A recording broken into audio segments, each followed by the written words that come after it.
Hello, and welcome to Reimagining Retirement.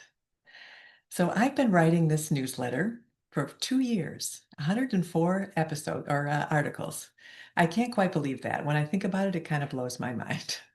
Now, if you had been asking me 2 years ago what I would talk about for 104 articles, I would have had a few ideas, but not 104.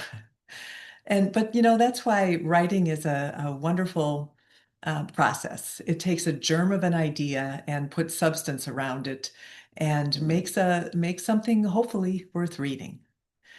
So I've had this idea to write a newsletter, oh gosh, probably before 2 years ago, because before 2 years ago, I had redefined work for me um, as everything I do.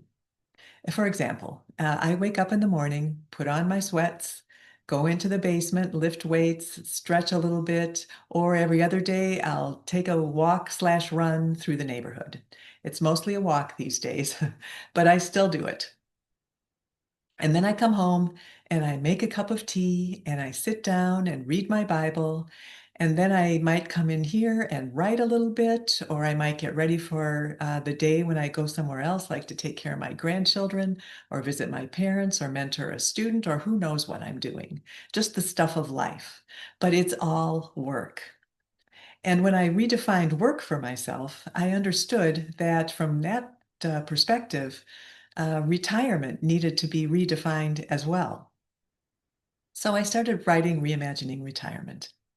And the reason I wanted to write this was because I know many people, my peers, are approaching retirement or have recently retired, and they have so much skill and wisdom and experience and knowledge that it seems a shame to waste it. So I wanted to encourage retirees to really think through how they can still contribute.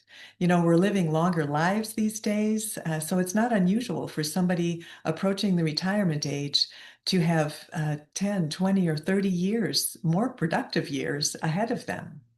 And I just wanted to encourage people to consider that and see what they could do. The other reason is because I don't think retirement is at all a biblical principle. Of course, things were different in ancient days. People had to walk everywhere. They didn't have appliances that we take for granted. They had to draw water from a well. Life was a lot more work for them. But they also didn't have the distractions that we have, like tablets and iPhones and social media. So, maybe life wasn't all that different. But I don't believe God wants anyone at any time of life to not be pursuing his purpose for them. I don't think he desires that we just retire from working and have fun for 30 years. No, there's nothing wrong with having fun, trust me. But there should be some purpose to our lives. I'm a spiritual person. I'm a Jesus follower, and there are most, if not many or many, if not most, of my articles have spiritual content. It's just who I am.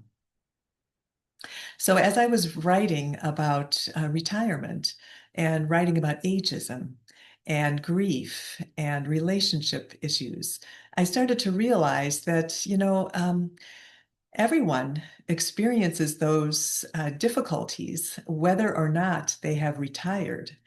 People who are still working, people who never worked outside the home, people who worked in volunteer organizations for most of their life.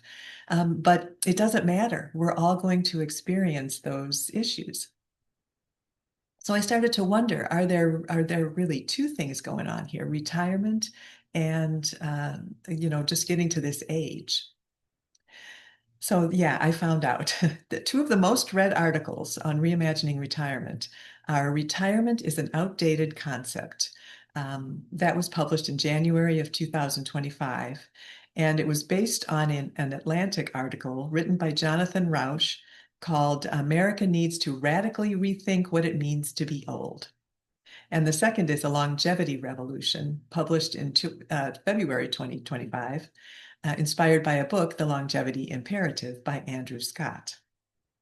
When I read the Atlantic article earlier this year, Rausch recommended a different term for for retirement, late adulthood.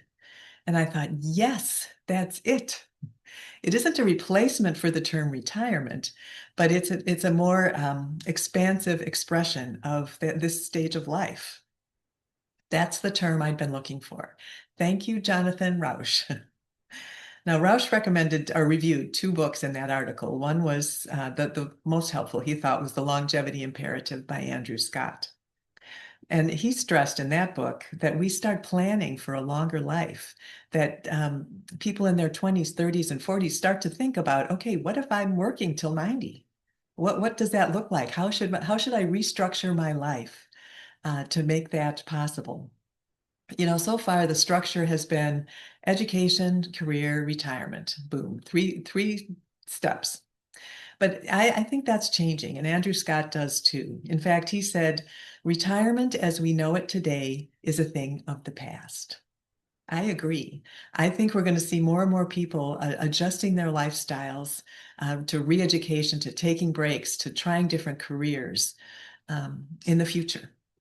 So Rausch and Scott are singing my song, or I should say I'm singing their song.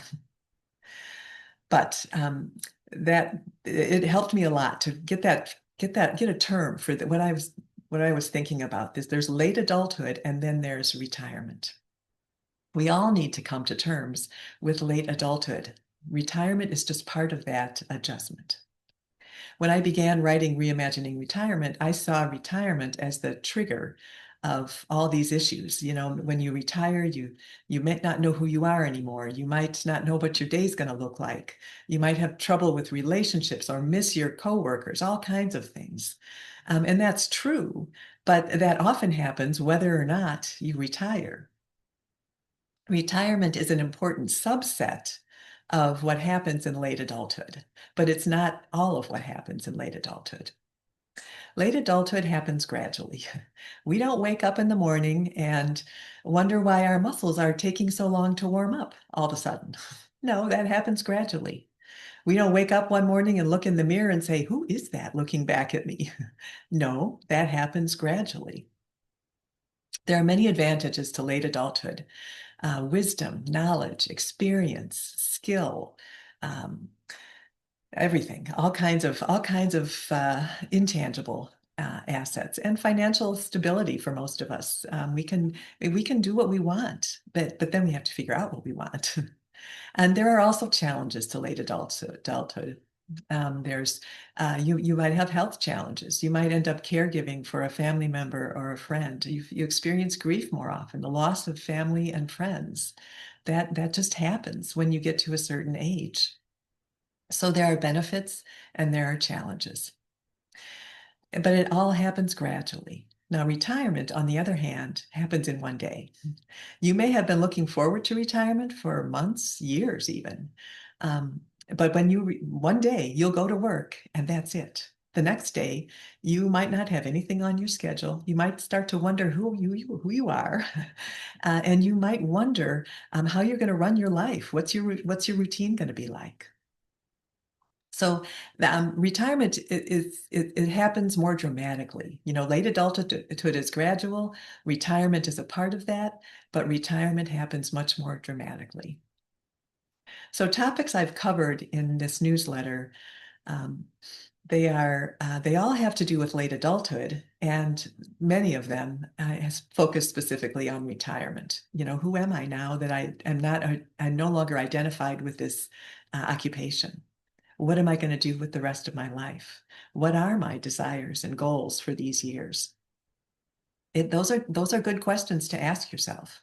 And they're questions we should all ask actually every day of our lives because they're important.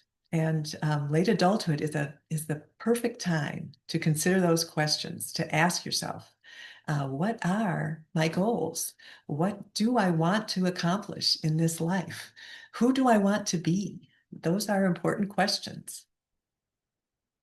And late adulthood is a great time to learn about the God who created you, who loves you, who has a purpose for you every day that you're alive.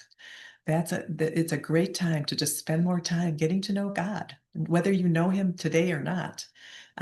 You can always get to know him better. So late adulthood, there's so many great opportunities in late adulthood. It's a wonderful time of our lives. It's especially when we've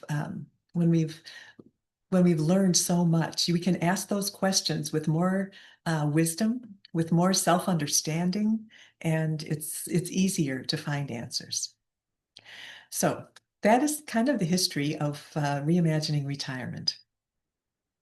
And I just want to thank every subscriber. I'm so thankful for you for reading this newsletter, for recommending it, sharing it, for commenting, liking it. It means so much to me to know that there are readers who enjoy it, who get something out of it. And I've included links to many articles below, and actually many from not 104 of them, but quite a few.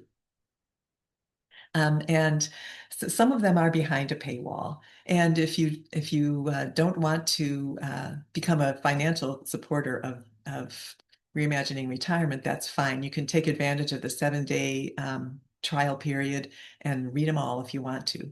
And if you would like to become a financial supporter, that would be a great gift. It is so encouraging to know that there are people willing to support my work in this. But actually, I'm just happy when people are reading it. So I encourage you to share it, recommend it to people if you think it would help them, and just continue to read it. So thank you so much for all of your contributions, for reading it, and for communicating. I look forward to another 2, 3, 4, 5, who knows how many years of writing Reimagining Retirement. And I look forward to hearing from many of you. So thank you. I hope you enjoy your late adulthood years just as much as possible, and that you find tremendous opportunity and enjoyment in them. All right. Bye-bye and have a good week.